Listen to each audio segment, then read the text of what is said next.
है मोहल्ला। 13 साल की थी जब मेरी शादी हो गई। लड़की का दिल करता है कि मैं दुल्हन बनूँ और दुल्हन बन के अपने घर जाऊँ, क्योंकि वो एक ही तो दिन होता है जब लड़की जो है वो सबसे ज़्यादा खूबसूरत लगती है, और ये मेरा भी शौक़ था। Every year in Pakistan, the Awaraat Foundation and the Movement for Solidarity and Peace (MSP) estimates that about 1,000 women and girls from religious minorities are being abducted, forcibly converted to another religion, and subsequently married off to their abductors.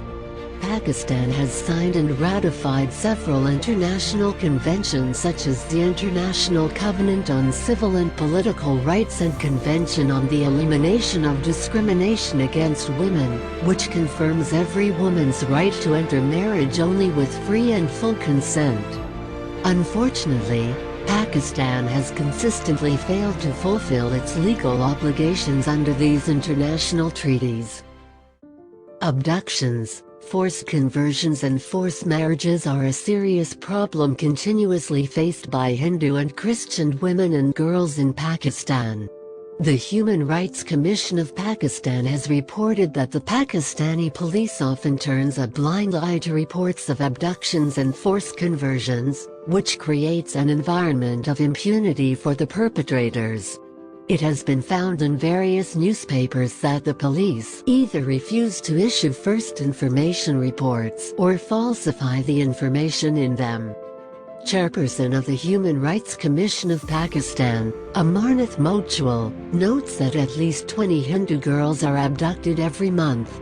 Once a woman or girl, unlucky to become a victim, has been abducted and converted, she is raped, sold off, becomes a victim of human trafficking, or is forced into prostitution against her will. In 2011, the Prevention of Anti-Women Practices Act was passed by the Pakistani Parliament to prevent and prescribe punishments for women's forced marriages. This act amended the Pakistan Penal Code, Section 310A, and 3 new sections were incorporated. Despite this act, no significant changes have been made for women under the protection of this act, which remains largely unknown and unimplemented. Women are considered and treated as repositories of family honor, whose defiance or misbehavior is tantamount to public shame and humiliation. As a result, forced marriages are unlikely to be reported in Pakistan.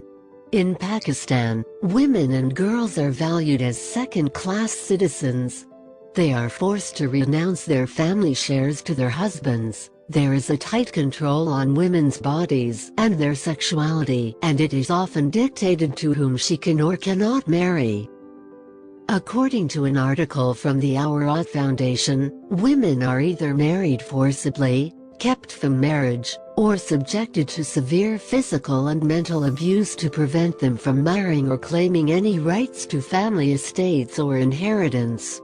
From all this information, it is highly apparent how women are considered less important than men in Pakistan, since their problems and risks, including these abductions, forced conversions, and forced marriages, are often overlooked and condoned by the state apparatus. One of the more well-known stories is that of Reena Megwar, a Hindu girl who was abducted, raped, converted and forcefully married. Reena was kidnapped on the 13th of February 2021 by a man named Muhammad Qasim from Karyo Ganwar town, Badin, in the Sindh province in Pakistan. Being a Hindu girl, she was converted to Islam and was given a different name, Maryam. She was forced to marry her abductor, Qasim. Reena's family are now being assaulted and threatened for pursuing her recovery.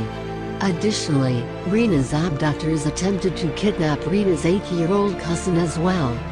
Her family lodged a first instance report, but the Pakistani police failed to recover the girl. In April, a video of Reena went viral online. She was seen crying from the roof of her abductor's house, screaming for help and wanting to return home or else, threatening taking her own life. Despite it being in the middle of the day, none of the neighbors helped her. Luckily, after the video surfaced, Rena was taken into police custody for her own protection and safety. A day later, Rena appeared before a civil judge to record her statement. However, she fainted before her statement could be recorded. A doctor came to help her, after which her statement was still taken and she was sent back home to her husband. Meanwhile, Qasim's family was using various pressure tactics to force Rena into giving a false statement in their own favor. As previously mentioned, the Pakistani government usually fails to take any actions after such stories of abduction, forceful conversion and marriage of women and girls arise.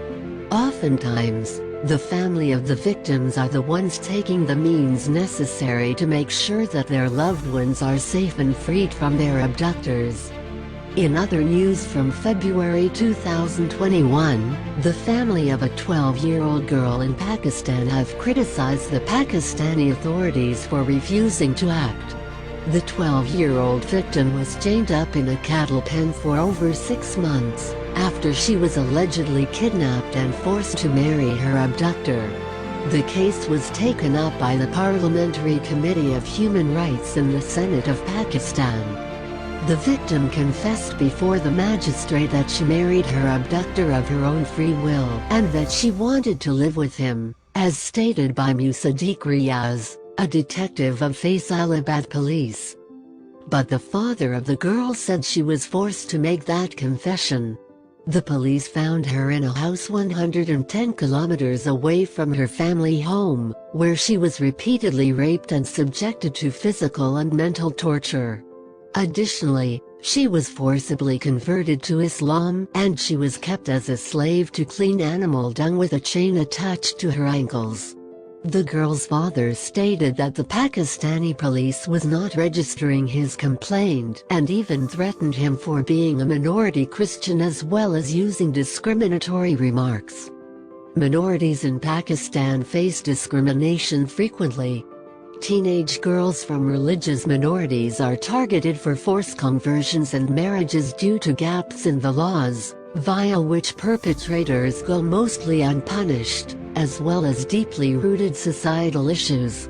Parents seeking justice for their children are often made fun of by the Pakistani police and judiciary. Abductions, conversion, marriage, it is a fate deemed to befall hundreds of young women and girls in Pakistan every year, specifically from the Christian, Hindu and Sikh minorities. Farah, a 12-year-old Christian girl, became one of those victims in the summer of 2020.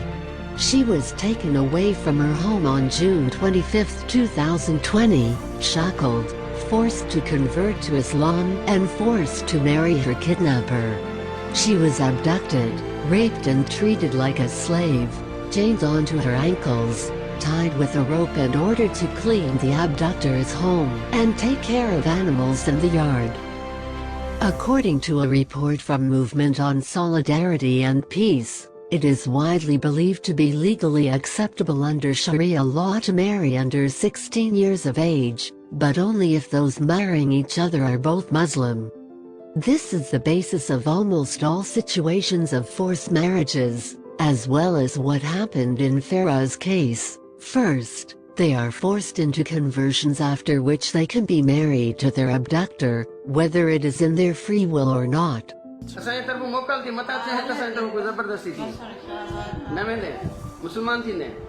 Simran's family took this video when they were permitted to see her, but they could not meet her privately, and she was guarded by seminary officials. हम उसको समझाएंगे, हमारे साथ रह कर तो देखे, वो उधर हम गए थे, वो फुल प्रेशर में थी, डर रही थी.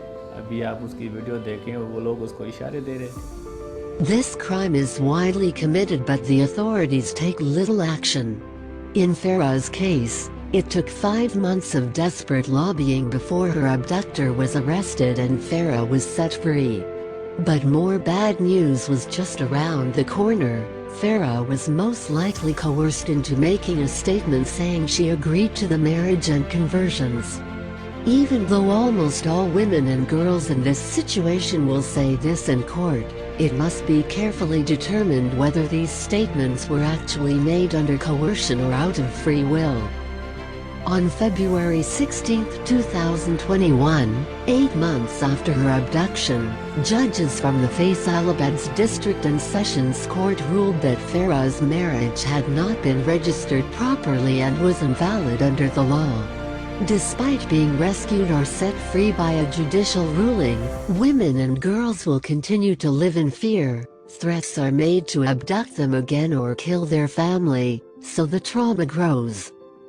Nowadays, women and girls, and especially those in minority communities in Pakistan, live in fear of abduction, conversion and forced marriage.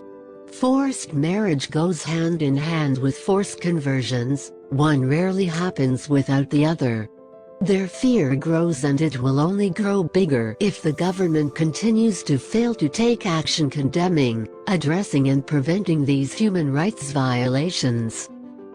It should be the provincial government authorizing the conversion. That process needs to be regulated, and whenever there is a hint of coercion, when there is this hint of force, then those matters need to be criminalized. Lal Chand Mali is a Hindu member of Pakistan's parliament. He's on a government commission that is looking into the issue of forced conversions. I'm insisting on two things. One, defining forced conversions.